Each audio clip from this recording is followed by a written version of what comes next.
네, 방금 소개받은 대연의 의장 이철호입니다. 존경하는 경기도 회원 여러분, 대연 여러분 반갑습니다. 오늘 총회를 진심으로 축하합니다. 아까 우리 김영준 의장님, 그 다음에 우리 회장님 두 분이 말씀하셨습니다만은 의협 111년 역사상 가장 중요한 위기를 저희가 맞고 있습니다. 제2의 이제 의정투가 지금 결성되었다고 합니다. 우리 옛날 신상진 의원님하고 제1 의정투 저도 투쟁을 해서 옛날 생각이 새롭습니다. 투쟁할 때 가장 중요한 것은 명분입니다.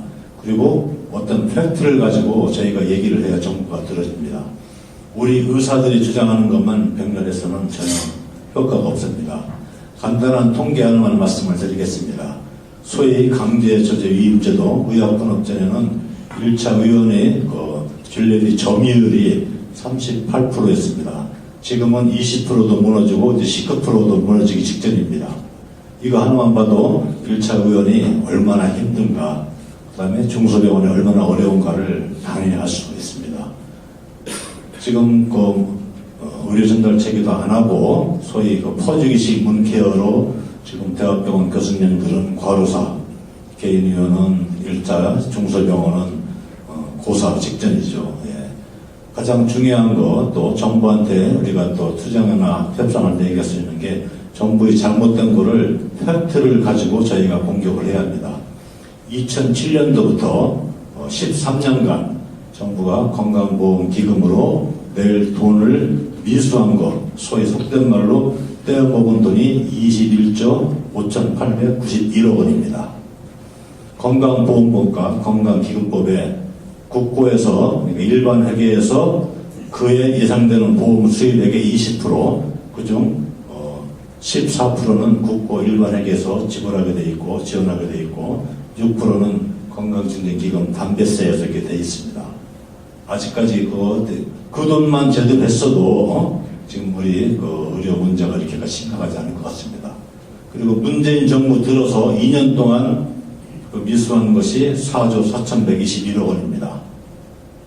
그러면서 퍼주기식 포퓰리즘으로 그러다 보니까 얼마 전에 조선일보에 전임 공단 이사장 김용대 전임 이사장님이 기고한 글에 공단에 실무를 했던 직접 책임자였던 사람입니다. 5년 뒤에는 건강보험기금이 파탄날 것이다. 그렇게 경고를 했습니다. 의사들 주장이 아닙니다. 그리고 2022년 12월 31일 이후에는 정부에서 지원하는 것도 그때까지 법이 한시적으로밖에 안 되어 있습니다. 그러니까 지금 현 정부는 차기의 어떤 우리 국민들의 대계를 위한 그런 것이 아니고 있는 동안에 있는 거 다 털고 외상 미수한 거 다 그냥 나몰라라 하고 이렇게 자기들이 법을 안 지키고 의사들한테만 각종 규제, 각종 법규로 올가매는 것이 제대로 된 것입니까? 그건 정말 저희가 할 얘기는 분명히 해야 할 것 같습니다. 의료정책연구소에서 제 통계 하나만 더 말씀드리면은 의료수가 원가가 의료정책연구소 의정면에서는 원가의 70%라고 되어 있습니다. 그렇지만 여기 일산병원에서 연세대학교 산업협력단에서 의뢰한 원가는 의원급의 원가는 62.2%로 나와 있습니다.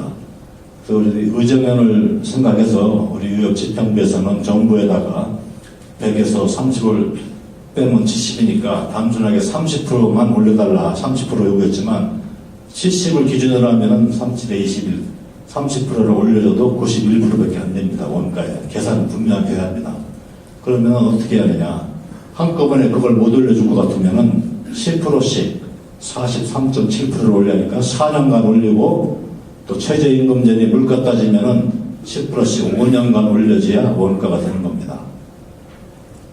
일산병원 그 연구 결과 그걸로 따지면 62.2%니까 10%씩 최소한도 6년을 올려줘야 원가가 되는 겁니다.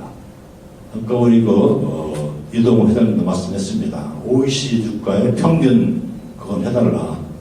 진료 수가는 OECD의 3분의 1이고 여러 가지 위험도나 이런 거는 3배가 높습니다.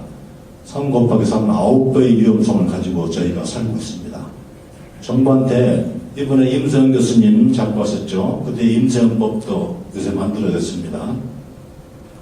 국회에서 복지를 통과했습니다만은 결국은 안전요원 뭐 이런 거 고용하는 거 법으로 강제해주고 정부에서 재정 지원 없습니다.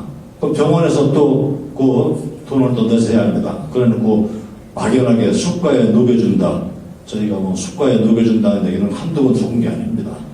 그런 식의 이런 거 보건복지부의 이런 정책, 모든 의협의 정책을 우리 의협하고 상의 안 하고 의료의 변질인 현장에서 수고하는 의사들의 그런 진정성 있는 건의를 묵살하고 핫사공론하는 이런 행태는 반드시 바로 잡아져야 합니다. 기왕에 투쟁을 하기로 의정투가 결성되면은 모든 거는 회원들이 권익을 위해서 집행부가 책임을 지고 해야 합니다. 저희들이 명분은 있습니다. 하루 종일 위험성에서 저희가 저수가에서 환자를 보면은 환자의 제대로 볼 수 있겠습니까? 국민의 소중한 건강과 생명을 책임지려는 의사는 잘못된 의료 정책에 대해서 분명히 항거할 권리가 있고 발언할 수 있는 정당한 요구가 있습니다. 그래야 결국은 우리 소중한 우리 가족, 친지, 친구들 그런 사람들이 건강과 생명을 우리가 보호할 수 있습니다. 대한민국이 전 세계에서 가장 전 의료 천국이라고 합니다. 가장 저렴한 진료비와 가장 신속하고 정확하고 품질 좋은 진료를 받을 수 있습니다. 평균 수명이 일본하고 똑같습니다. 일본 예산에 10분질밖에 안 쓰는 우리나라에서 거의 30여 년간 우리 의사들이 노력으로 이루어진 결과입니다. 우리가 더 이상 뭐 요구하는 건 아닙니다. 팩트에 의해서 저희가 할 얘기는 분명히 하자는 그런 말씀을 합니다. 의원급과 일자원 중소병원은 나중에 퇴직금도 없고 연금도 없습니다. 윤한득 교수님 과로 사셨죠?